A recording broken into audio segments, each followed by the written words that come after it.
Well, in a matter of hours, a locally based team from Operation Blessing will hit the road to Florida ready to respond. Chanu Her was there as they packed up. The mission of Operation Blessing is to end human suffering by meeting the physical needs of people. It's not easy, and it's not one person's task to achieve a mission that big. We couldn't be doing any of this without our lifeblood, which is our volunteers, donors. With that help, Operation Blessing in Chesapeake is preparing to head down to Florida ahead of Hurricane Dorian, and they're going with help. We have a 35-foot box truck with a refrigerator unit on it.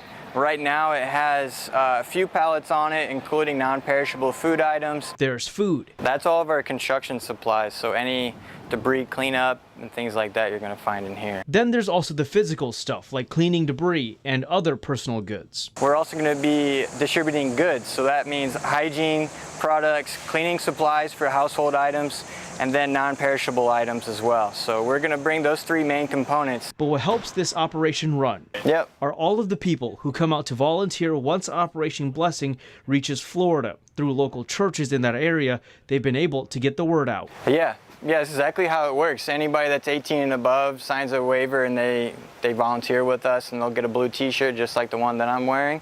Then they'll go out in the field and serve the community. Lending a hand to those who need it. We'll do that and then some. Is the fabric that makes up a community. All right, Chanu, so what part of Florida are we talking about here?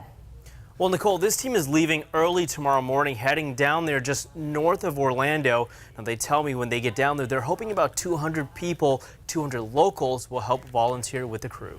Hopefully they get the help that they need. Thank you, Chanu. Absolutely.